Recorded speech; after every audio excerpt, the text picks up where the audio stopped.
haleluya. Iyi ni shusho yo mwijuru ikeneye ko Imana iba no mwisi, haleluya. Mu muryango umupapa kumvikana n'umugore wiwe, akumvikana n'abana, aho Imana irasasagara, ibyo bakora byose bigahabwa umugisha, Imana ikabashigikira mu maproje yabo, bikaba urugo rwo kwifuzwa, haleluya, haleluya. Igihe atarukunda atabumwe, nkinge ndababwire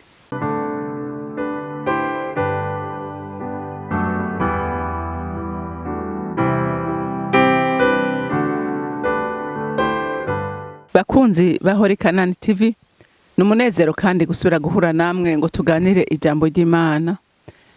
Mbere yuko dutangura kuganira, reka dusubire tubanze dusenge. Mana data rugira byose uri mu ijuru, se umwami wacu Yesu Kristo, umwana mwe rudende umuremyi wa byose, uwo tunenahaza kandi tugashimagiza uko bukeye nuko bwije. Natwe nk'abana bawe mwami Imana, turifatanye n'ibyaremwe bidahengeshanya kugushima no kugushira hejuru uko bukeye nuko bwije, kuko uri Imana yacu, Imana idukunda, Imana itwitwararika, Imana yadusezerana isezerano ko itazokwigera itureka twenyene, ariko uzobana natwe gushika ku mpera y'isi. Sinkekeranye ko n'ubu uri kumwe natwe muri ino sengesho n'ino jambo tugiye kuganira na bene data. Wemere rero mwami wanje ijambo ryiza rirongowe nawe mpwemu yera, kugira ngo rifashe iyi mitima yose izoryumva, kugira ngo ibahe gukora uko ijambo ryawe rivuga.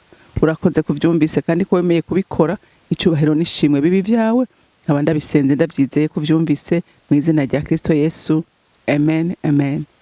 Hariho teme twatanguye y'umurongozi mwiza Nehemiya, n'ubu turacari kuri we, tuzomwiga kugira ngo turabe vy'ukuri ico uburongozi buvuga, haleluya. Ico umurongozi mwiza uko Imana imubona, uko Imana imuvuga. Ikindi umurongozi mwiza, haleluya, n'umuntu akorera mu bumwe, haleluya. N'abantu bakorera mu bumwe, bakorera mu rukundo, n'ukuri abo bantu Imana ihagararana nabo. Iyo atarukundo ruhari, iyo atakumvikana kuhari, ibintu ntibishobora kumera neza, haleluya. Nta terambere rishobora kuhaba.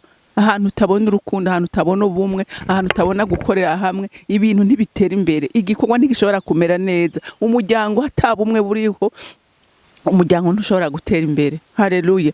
Ntibashobora ntumushobora, abana ntibabaye panuye, umupama ntabaye panu umupapa mu ishengero yatabumwe bw'abarongozi buhari, ishengero ntishobora kwaguka, Imana ntishobora kubaho hantu, kuko Imana n'urukundo, Imana ikunda ubumwe, haleluya. Mu gihugu yatarukundo ririho, atakumvikana kwaba, nta terambere rishobora kuza, haleluya. Ariko iyo hari urukundo, yari gukorera hamwe, ari kumva kumwe, n'ukuri ibintu bigenda neza, haleluya.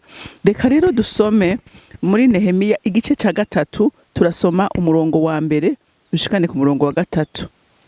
Bukeye Yashubi umuherezi mukuru hamwe na bagenzi biwe babaherezi bashirako bubaka irembo ry'intama, bararihezagira, bashirako n'inzugi zaryo, bakomeza kubaka, barinda bashika ku munara wa Hemaya, nawo barawuhezagira, bavaho bashitsa no ku munara wa Hananeli. Maze abiyeriko baheraho Eliyashubi yahagarikiye, barubaka, bakurikirwa na Zakuri mwene Imuri. Irembo ryitwa iry'amafi, iry'amafi ryubakwa na bene Hasanaya, bararisakara, baterako inzugi zaryo n'ivyuma byo kuzigumya n'ibihindizo vyazo, amen. Uri kurasoma iki gice ca 3 cose, igice ca 3 cose kiriko kivuga ingene imiryango yagiye yubaka, ingene umuntu wese, haleluya, uko umuntu wese yahagurutse, bahaguruka nk'umuntu umwe, haleluya. Umwe wese yumva ko igikorwa ari ciwe, umwe wese yumva ko ategerezwa gukora, bakusanura igihugu kikagenda neza. Rero ndababwije ukuri, nta munsi numwe, nabivuze muri introduction, nta munsi numwe umuryango uzotera imbere papa mama batumvikana. Ivyo nta terambere rizopfa rigeze aho hantu atabumwe buhari, nta Imana ntizoba muri urwo rugo, kuko Imana n'urukundo, Imana ikunda ubumwe, ikunda n'urukundo. Atarukundo ruri mu bantu, ndakurahiye Imana ntishobora kubamo, haleluya.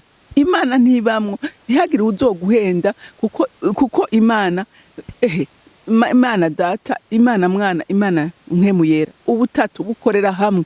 Haleluya. Iyi ni shusho yo mwijuru ikeneye ko Imana iba no mwisi. Haleluya. Mu muryango, umupapa kumvikana n'umugore wiwe, akumvikana n'abana, aho Imana irasasagara, ibyo bakora byose bigahabwa umugisha, Imana ikabashigikira mu maproje yabo, bikaba urugo rwo kwifuzwa. Haleluya. Haleluya. Igihe atarukundo atabumwe, nk'inge ndababwire, hariho nabiyumvira ngo naho yo bari n'abantu badakijijwe, ariko sivyo ndiko ndashigikira, ariko umupapa n'umumama bagakorera mu rukundo, ndetse naho boba n'abasosye bagakorera mu rukundo, bumvikana, bahabwa umugisha n'Imana, kuko ni principe y'Imana. Haleluya. Imana ntiyivuguruza ku mahame yayo, niko imeze. Haleluya. Itegeko yashinze yirugendeye ko Imana igira iki? Imana ibana namwe. Haleluya. Uravye umwumvise ingene aba bantu umwe wese afata igice ciwe, kandi bituma n'igikorwa coroha. Haleluya. Bituma atawuvunika. Iyo hari ubumwe, mugabo iyo hari umwe ariko aridoga, iyo hari umwe ariko aca intege abandi, n'abandi baradebukirwa. Haleluya. Ukavuga uti none je ndakora neza, je ne bimariki, ariko igihe mwese muriko mukora mwumvikana, muri musenyera ku mugozi umwe, igikorwa kiroroha, kandi n'Imana ikabahezagira. Haleluya. Rero barigabura. Uze gusoma iki gice cyose, sinogisoma ni kirekire, kuko nta kindi kiriko kiravuga, kiriko kwivuga umwe wese, umuryango wose aho bagiye bubaka. Haleluya. Igikorwa kiranyaruka, kandi n'umwasi bituma ataronka amenera. Haleluya. Uzuraba abantu bakundana, iyo umwe agiye kumviriza amajwi, yakumviriza amajambo, Satani yinjirira aho nyene agasambura umugwi, agasambura abantu. Ariko igihe muri mu rukundo, muri mu bumwe, umwasi ntaronka hamenana. Rero ndabinginga ngo ugara yo marembo yuguruye, ugara yo madirisha umwasi acamo, ugara iyo myango. Haleluya. Satani niho uzomushobora, niho uzomusohora. Mugaga ifise umuryango acamo, bizomworohera, kuko naho mwa mwugaye gute, umwasi yamaze kuba imbuto mbi mu muntu, uzosanga yabateranije, yazungurutse, usanga ibintu byose vyononekaye. Haleluya. Haleluya. Ariko umuntu yatahuye vy'ukuri urukundo rw'Imana n'ingene Imana ikora, n'ukuri akorera mu rukundo, agakorera mu bumwe. Rero ahantu hari ubumwe, haleluya, ahantu hari ubumwe ntivyoroshe kupfa kuhinjira. Haleluya. Ahantu hari urukundo biragoye kupfa kuhamenera. Ariko aho ubumwe butari, aho urukundo rutari, aho gukorera hamwe kutari, mwasi biramworohera cyane, kuko abafise amaboko yitiza, abafise umuryango umwinjizaho muri abo bantu, kandi akabasambura. Haleluya. Ariko kubera Imana rero yari mu ruhande rwa Nehemiya yasenga, tuzobibona. Nehemiya ntiyasinzira. Haleluya. Ntibasinzira, babagavye, bama bari maso, kuko umwase ahabona ubumwe aragerageza bwo ariko araroda ku mpande kugira ngo arabe ingene asambura. Imana idufashe.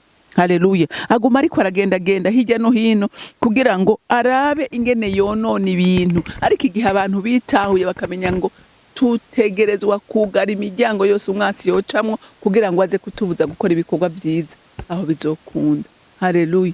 Haleluya. Muze mumbwire umuntu yateye imbere abantu batumvikana,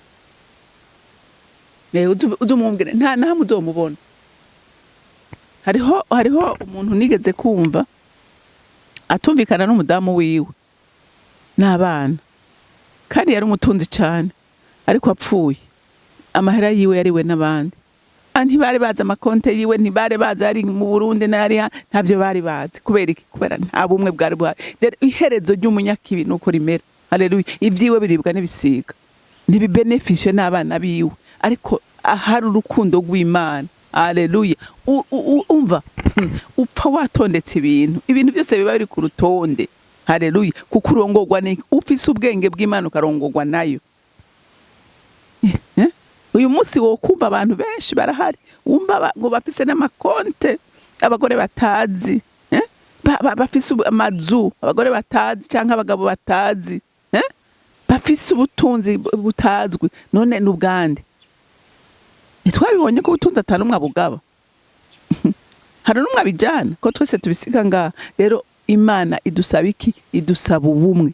Imana idusaba urukundo kugira ngo ibyacu bigire iki? Ibyacu bigende neza. Haleluya. Ivyo dukora bihezagirwe n'Imana. Imana idushigikire. Imana idusaba gukorera mu rukundo, mu bumwe bwayo. Haleluya. Aho niho izovumerera ibyacu bikagenda neza.